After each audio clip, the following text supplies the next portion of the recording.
Retired SP TK Rajmohan കൂടെ നമ്മോടൊപ്പം ചേരുന്നുണ്ട്.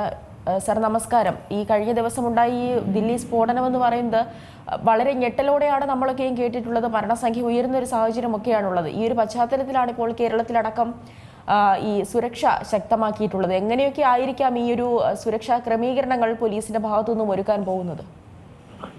തീർച്ചയായിട്ടും നമ്മുടെ രാജ്യത്തിന്റെ തലസ്ഥാന നഗരിയിലെ സ്ഫോടനം അത് വേൾഡ് വൈഡ് ആയിട്ട് ഒരു ഇംപ്ലിക്കേഷൻസും അതിനെക്കുറിച്ച് അഭിപ്രായങ്ങൾ ഉണ്ടാകുന്ന ഒരു പ്രതിഭാസമാണ്. അപ്പോൾ സ്വാഭാവികമായിട്ടും നമ്മുടെ സംസ്ഥാനത്തും അതിൻ്റെതായ അലർട്ടുകൾ ഉണ്ടാവും. തീർച്ചയായിട്ടും നമ്മളെല്ലാ സെക്യൂരിറ്റി അറേഞ്ച്മെന്റ്സ് ഉണ്ടാകും. ഇവിടെ ഈ നമ്മുടെ സംസ്ഥാനത്തിലെ വൈറ്റൽ ഇൻസ്റ്റലേഷൻസ് ഒക്കെ കവർ ചെയ്യും. പിന്നെ റെയിൽവേ സ്റ്റേഷൻ പൊതുജനങ്ങൾ വളരെ ആക്സസിബിൾ ചെയ്യുന്ന സ്ഥലങ്ങളായ ഈ റെയിൽവേ സ്റ്റേഷൻ, ബസ് സ്റ്റാൻഡ്, മറ്റ് ഈ കളക്ടറേറ്റുകൾ അങ്ങനെയുള്ള വൈറ്റൽ ഇൻസ്റ്റലേഷൻസ് ഒക്കെ ഉണ്ട്. അവിടെയൊക്കെ സെക്യൂരിറ്റി ടൈറ്റപ്പ് ചെയ്യും. അവിടുത്തെ കൂടുതൽ പോലീസ് ഫോഴ്സ് ഉണ്ടാവും. പിന്നെ പെട്രോളിംഗ് ഉണ്ടാവും. ഇമ്പോർട്ടൻ്റ് ആയ ഈ കോർണർ സ്ഥലങ്ങളിൽ അല്ലെങ്കിൽ ഇമ്പോർട്ടൻ്റ് ആയ ജംഗ്ഷൻസിലൊക്കെ പോലീസ് വിന്യാസം ഉണ്ടാവും. സ്വാഭാവികമായിട്ടും ഒരു എക്സ്ട്രാ അലേർട്ട് ഉണ്ടാവും. ഒരു ഇമ്പോർട്ടൻ്റ് ആയ സിറ്റീസിലൊക്കെ എക്സ്ട്രാ അറേഞ്ച്മെന്റ്സും ഉണ്ടാവും. അപ്പൊ ഈ സ്ഥലങ്ങളിലൊക്കെ നൈറ്റിലും രാത്രിയും പകലും ഇങ്ങനെയുള്ള സ്ഥലങ്ങളിലൊക്കെ കൂടുതൽ പോലീസിനെ വിന്യസിക്കുമ്പോൾ പോലീസിന്റെ ആക്ഷൻ കൊണ്ടും ഇന്റലിജൻസിന്റെ ആക്ഷൻ കൊണ്ടും പൊതുജനങ്ങൾക്ക് ഒരു സുരക്ഷിത ബോധം ഉണ്ടാവും. അത് ഉണ്ടാക്കി തീർക്കാനാണ് ആദ്യമായി ശ്രമിക്കുക. കൂടാതെ വല്ല സസ്പീഷ്യസ് ആയ വല്ല മൂവ്മെന്റ്സ് ഉണ്ടെങ്കിൽ അതും കർട്ടൈൽ ചെയ്യാൻ ഇത്തരത്തിലുള്ള നടപടിക്രമം കൊണ്ട് സാധിക്കും. അത് നമ്മുടെ കേരളത്തിലും വളരെ ആക്റ്റീവായി ചെയ്യുമെന്നാണ് എനിക്ക് തോന്നുന്നത്. അതെ, ഇപ്പോൾ ഈ ജനങ്ങൾക്ക് സാധാരണക്കാരെ സംബന്ധിച്ചിടത്തോളം ഇക്കാര്യങ്ങളിലൊന്നും ഒരു വലിയ അറിവുണ്ടാകണമെന്നില്ല. അവർക്ക് ഈ ഒരു സുരക്ഷാ ക്രമീകരണങ്ങൾ അതൊക്കെ എങ്ങനെ പാലിക്കണമെന്ന് അറിയുന്നുണ്ടാവില്ല. അങ്ങനെ നോക്കുമ്പോൾ ഈ സാധാരണക്കാർ ഈ ഒരു ഘട്ടത്തിൽ പാലിക്കേണ്ട കാര്യങ്ങൾ എന്തൊക്കെയാകാം? ജനങ്ങൾക്ക് ഒരുപാട് ഉത്തരവാദിത്വമുണ്ട്. അതിപ്പോ സാധാരണക്കാരായാലും അറിവുള്ള ആൾക്കാരായാലും ജനങ്ങൾക്ക് ഒരുപാട് ഉത്തരവാദിത്വമുണ്ട്. നമ്മുടെ നാട്ടില് നമ്മുടെ രാജ്യ തലസ്ഥാനത്ത് ഒരു തീവ്രവാദ ആക്രമണം ഉണ്ടായിരിക്കുകയാണ്. അപ്പൊ അതിന്റെ ന്യൂസുകളും കാര്യങ്ങളൊക്കെ പുറത്തു വരുമ്പോൾ അതിനെക്കുറിച്ച് അറിയാൻ ബാധ്യസ്ഥരാണ്. കൂടാതെ അവര് സമൂഹത്തിൽ മൂവ് ചെയ്യുമ്പോൾ അവർക്ക് സ്വാഭാവികമായിട്ടും ഇത് അറിയില്ല എന്ന് ശരിയായിരിക്കാം. പക്ഷെ അതേസമയം തന്നെ കൂടുതൽ പോലീസിനെ വിന്യസിച്ച് കണ്ടാല് അല്ലെങ്കിൽ കൂടുതലായ പോലീസ് ആക്ഷൻ ഉണ്ടായാൽ അല്ലെങ്കിൽ കൂടുതൽ പ്രദേശങ്ങളിൽ റെസ്ട്രിക്ഷൻസ് ഉണ്ടാകുമ്പോൾ അവർ സ്വാഭാവികമായിട്ട് നമ്മുടെ നാട്ടുകാർ തമ്മിൽ ചോദിക്കും എന്താണ് കാര്യം.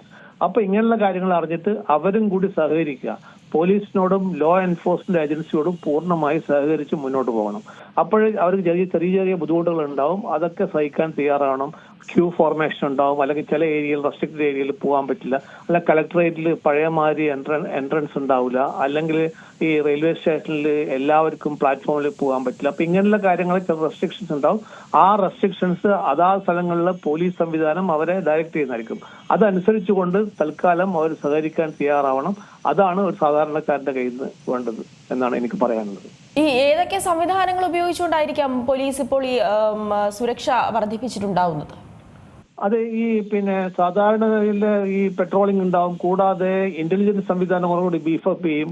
ഇന്റലിജൻസിന്റെ ആൾക്കാരെ കൂടുതൽ പൊതുസ്ഥലങ്ങളിൽ വിന്യസിക്കും. അവര് ആൾക്കാർ കൂടുന്ന പൊതുസമൂഹം കൂടുന്ന സ്ഥലം, ബസ് സ്റ്റാൻഡുകളും അല്ലെങ്കിൽ റെയിൽവേ സ്റ്റേഷനും അങ്ങനെ അല്ലെങ്കിൽ ഒരു ഫംഗ്ഷൻ നടക്കുന്ന ഏരിയയിലൊക്കെ കൂടുതൽ ഇന്റലിജൻസ് വിഭാഗം, അതായത് യൂണിഫോംഡ് അല്ലാത്ത പോലീസുകാർ അവര് മഫ്തി വേഷത്തിൽ അവരുണ്ടാവും.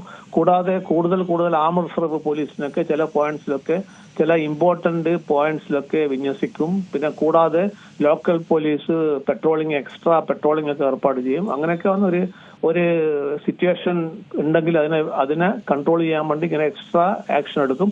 അത് പൂർണ്ണമായിട്ട് ജനങ്ങളെ സഹകരണം വേണം. കാരണം ജനങ്ങൾക്കൊരു സുരക്ഷിതാബോധം ഉണ്ടാക്കാൻ വേണ്ടിയിട്ടാണ് അത് ചെയ്യുന്നത്.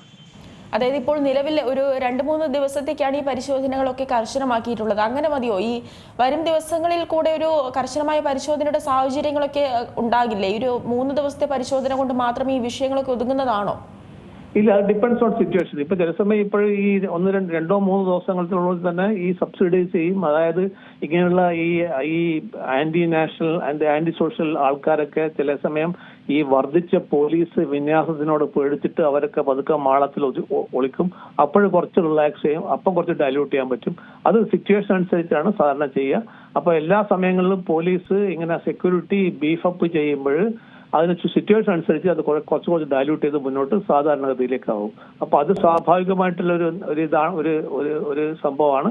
അത് അത്തരത്തിലുള്ള നീങ്ങുള്ളൂ. പക്ഷെ അത് 2 ദിവസമാണോ 3 ദിവസമാണോ സിറ്റുവേഷൻ അനുസരിച്ച് പോലീസ് തീരുമാനിക്കുക സാധാരണ ചെയ്യാറുള്ളത്. ഈ കൂടുതൽ ജനസാന്ദ്രത കൂടുതൽ ഉണ്ടാകുന്ന സ്ഥലങ്ങളിലാണല്ലോ ഇത്തരത്തിൽ പരിശോധന നടത്തുന്നത്. അങ്ങനെ മാത്രമായിരിക്കും ഈ പരിശോധനകൾ പുരോഗമിക്കുക? അല്ല, അങ്ങനെ സെലക്റ്റീവായിട്ട് പറയാൻ പറ്റില്ല. സാധാരണ ജനസാന്ദ്രത കൂടുതലുള്ള സ്ഥലത്ത്, ജനങ്ങൾ കൂടുതൽ പ്രവേശിക്കുന്ന സ്ഥലത്ത്, അവിടെയൊക്കെയാണ് എന്തെങ്കിലും ഒരു ചെറിയ മിസ്ഷാപ്പ് ഉണ്ടെങ്കിൽ അവിടെയാണ് പ്രശ്നങ്ങൾ കൂടുതൽ ഉണ്ടാകുക. അതുകൊണ്ട് ആളില്ലാത്ത സ്ഥലങ്ങളിൽ ഒഴിവാവില്ല. അപ്പം ഇന്റലിജൻസ് സംവിധാനം കൂടെ ഭംഗിയായിട്ട് പ്രവർത്തിക്കുമ്പോൾ അവർ അങ്ങനെ വല്ല ഒഴിഞ്ഞ സ്ഥലങ്ങളിൽ വല്ല വിന്യാസങ്ങളോ അല്ലെങ്കിൽ പ്രശ്നങ്ങളോ ഉണ്ടെങ്കിൽ അതും കൂടി ഈ ഇന്റലിജൻസ് ആൾക്കാർ റിപ്പോർട്ട് ചെയ്യും. അപ്പോഴും പോലീസ് അവനെ ഇന്റർസെപ്റ്റ് ചെയ്യും. അതൊരു ടോട്ടൽ പ്രോസസ്സാണ്. അതിന്റെ ഒരു ഭാഗമാണ് ഇന്റലിജൻസിന്റെ കൂട്ടത്തിൽ ഈ മഫ്തി പോലീസ് ഉണ്ടാവും, യൂണിഫോംഡ് പോലീസ് ഉണ്ടാവും. അത് അങ്ങോട്ടും ഇങ്ങോട്ടും അവർ പരസ്പര പൂരകങ്ങളായി പ്രവർത്തിച്ചുകൊണ്ട് കാര്യങ്ങൾ തമ്മിൽ ഇന്ററാക്ട് ചെയ്തുകൊണ്ട് കാര്യങ്ങൾ തീരുമാനിക്കും. അപ്പോഴാണ് നമുക്ക് ജനസാന്ദ്രതയുള്ള സ്ഥലത്താണോ അല്ലെ ആളില്ലാത്ത സ്ഥലത്താണോ എവിടെയാണ് പോലീസ് കൂടുതൽ ശ്രദ്ധ വേണ്ടത് എന്ന് മനസ്സിലാവും. ആ സമയം അതനുസരിച്ച് പ്രവർത്തിക്കുന്നതാണ് സാധാരണ ചെയ്യാറുള്ളത്. ഈ പഹൽഗാം ഭീകരാക്രമണം നടന്ന ഒരു സമയത്തുള്ള കാര്യങ്ങളൊക്കെ നമുക്ക് ഓർമ്മയുണ്ട്. അന്ന് ഈ സംസ്ഥാനത്തൊക്കെ നടത്തിയിരുന്ന ഒരു വ്യാപകമായ പരിശോധനയും സുരക്ഷാ ക്രമീകരണങ്ങളും അതുപോലെ തന്നെ മോക്ക് ഡ്രിൽ അടക്കമുള്ള കാര്യങ്ങളൊക്കെ നടത്തിയിരുന്നു. ആ ഒരു രീതിയിലൊക്കെ ഇനി കാര്യങ്ങൾ പോകാനുള്ള ഒരു സാധ്യതയുണ്ടോ? തീർച്ചയായിട്ടും. കാരണം വളരെ ഈ സിറ്റുവേഷൻ എന്ന് പറയുന്നത് നമ്മുടെ രാഷ്ട്ര തലസ്ഥാനത്ത്, അതായത് ഇന്ത്യയുടെ ക്യാപിറ്റൽ സിറ്റിയിലാണ് ഒരു സ്ഫോടനം ഉണ്ടായിരിക്കുന്നത്. അതൊരു സ്ഫോടനം മാത്രമല്ല, അതിൽ കുറെ ആൾ മരിച്ചിട്ടുണ്ട്. പിന്നെ ആ സ്പോട്ടിന് സെലക്ട് ചെയ്ത സ്ഥലങ്ങളൊക്കെ ശരിയായ ഒരു ടെററിസ്റ്റ് ആക്ഷൻ ആയിട്ടാണ് നമ്മളെല്ലാവരും കണ്ടുവരുന്നത്. അപ്പൊ തീർച്ചയായിട്ടും അതേ ലെവലിൽ തന്നെയാണ്, അതേ സ്കെയിലിൽ തന്നെ ഇപ്പോഴും സംസ്ഥാനങ്ങളിലും അതിന് സെക്യൂരിറ്റി എടുക്കുന്നത് അതേ സ്കെയിലിൽ തന്നെയാണ്. കാരണം it's A very serious attack. കാരണം അറ്റാക്ക് ചെയ്തിരിക്കുന്നത് നമ്മുടെ രാഷ്ട്ര തലസ്ഥാനത്താണ്. അപ്പോൾ വളരെ സീരിയസ് ആയി എടുക്കേണ്ട വിഷയം തന്നെയാണത്. അപ്പൊ ആ സീരിയസ്നെസ് തീർച്ചയായും സംസ്ഥാനത്തും കാണും എന്നാണ് എനിക്ക് പറയാനുള്ളത്. തീർച്ചയായും. ഈ വിഷയത്തിന് അപ്പുറത്ത് നിന്നൊരു കാര്യം കൂടെ ഞാൻ ചോദിച്ചോട്ടെ. ഈ രാജ്യ തലസ്ഥാനത്തുണ്ടായ ഈ ഒരു സംഭവം, അതിൽ സുരക്ഷാ വീഴ്ച ഉണ്ടായിട്ടുണ്ട് എന്ന് താങ്കൾ കരുതുന്നുണ്ടോ? അല്ലെ, സുരക്ഷാ വീഴ്ചയെ കുറിച്ച് ചർച്ച ചെയ്യേണ്ട ഒരു സമയമല്ല ഇത്. ഒന്ന്. രണ്ടാമത്, സുരക്ഷാ വീഴ്ച ഉള്ളത് കൊണ്ടാണല്ലോ ഈ സംഭവിച്ചിരിക്കുന്നത്. അപ്പൊ സുരക്ഷാ വീഴ്ച തീർച്ചയായിട്ടും ഉണ്ടാവും. പക്ഷെ അത് ഈ 3 മണിക്കൂർ ഒരു വെഹിക്കിള് അതിലെ കൂടി പ്രാവശ്യം പാർക്ക് ചെയ്തിട്ടും പോയിട്ടും നമ്മളാരും അറിഞ്ഞിട്ടില്ല എന്ന് പറയുന്നത് അത് ഒരു വീഴ്ചയാണ്. പക്ഷെ അത് അവരുടെ ഭാഗ്യവും നമ്മുടെ നിർഭാഗ്യമായിരിക്കും.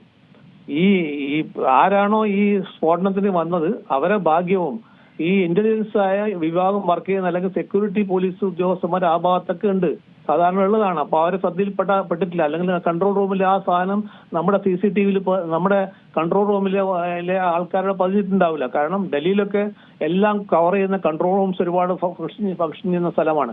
അപ്പൊ നിർഭാഗ്യം കൊണ്ട് അത് കാണാൻ പറ്റില്ല. അപ്പൊ അവരെ ഭാഗ്യവും നമ്മുടെ നിർഭാഗ്യം ആയിരിക്കാം ഈ ഉണ്ടായിരിക്കുന്നത്. ഏതായാലും ഇങ്ങനെയുള്ള എന്തൊക്കെ വീഴ്ചയൊക്കെ തീർച്ചയായിട്ടും അനലൈസ് ചെയ്യും. കാരണം ഈ കേസ് NIA മാതിരി ഏജൻസി ഇൻവെസ്റ്റിഗേറ്റ് ചെയ്യുമ്പോൾ അവർ ഇൻവെസ്റ്റിഗേഷന്റെ കൂട്ടത്തിൽ ഈ നമ്മുടെ വീഴ്ചയും ഇൻവെസ്റ്റിഗേറ്റ് ചെയ്യും. അങ്ങനെ അവരൊരു ഫുൾ പ്രൂഫ് റിപ്പോർട്ട് തയ്യാറാക്കുമ്പോൾ അതിൽ ഒരു പ്രധാന ഭാഗം വീഴ്ച തന്നെ ആയിരിക്കും. അപ്പൊ എന്തുകൊണ്ട് വീഴ്ച പറ്റി, എങ്ങനെയാണ് പറ്റിയെന്നുള്ള കാര്യം അനലൈസ് ചെയ്ത് ഇനി ഭാവിയിൽ അത് ഒഴിവാക്കിക്കൊണ്ടാണ് മുന്നോട്ട് പോവുക. അതാണ് ഇവിടെ സംഭവിക്കാൻ പോകുന്നത്. അപ്പൊ നമ്മൾ വീഴ്ച ഉണ്ടോ എന്ന് ചോദിച്ചാൽ തീർച്ചയായിട്ടും ഉണ്ട്, ഉള്ളത് കൊണ്ടാണല്ലോ സംഭവം ഉണ്ടായിരിക്കുന്നത്. പക്ഷെ അത് ഹൈലൈറ്റ് ചെയ്ത് ഇപ്പോഴത്തെ സമയത്തിന്റെ ആവശ്യം ഇത് കണ്ടെയ്ൻ ചെയ്തിട്ട് ഇതിലത്തെ ആൾക്കാരെ കണ്ടുപിടിച്ചിട്ട് ആരാണോ ഇതിന്റെ പിറകെ പ്രവർത്തിച്ച് അവരെ നിയമത്തിന്റെ മുന്നിൽ കൊണ്ടുവന്ന് ജനങ്ങൾക്ക് ഒരു സുരക്ഷിതാബോധം ഉണ്ടാക്കുക. അതാണ് ഇപ്പോൾ സെക്യൂരിറ്റി ഏജൻസീസ് ചെയ്യുന്നത്. അതാണ് നമ്മുടെ എല്ലാ മൾട്ടിപ്പിൾ ഏജൻസീസ്, NIA ആയാലും ലോക്കൽ പോലീസ് ആയാലും ഡൽഹി പോലീസ് ആയാലും അല്ലെങ്കിൽ SPG ആയാലും ആരായാലും ചെയ്യുന്ന അതാണ്. അത് അവർ ചെയ്തു വരും എന്നാണ് എനിക്ക് തോന്നുന്നത്. ശരി, വളരെയധികം നന്ദി ശ്രീ TK രാജ്മോഹൻ ഈ ഒരു ഘട്ടത്തിൽ പ്രതികരിച്ചതിന്. ഏറ്റവും പുതിയ വാർത്തകളും വിശേഷങ്ങളും വിരൽ തുമ്പിലറിയാൻ Zee മലയാളം ന്യൂസ് എല്ലാ ഡിജിറ്റൽ പ്ലാറ്റ്ഫോമുകളിലും ലഭ്യം.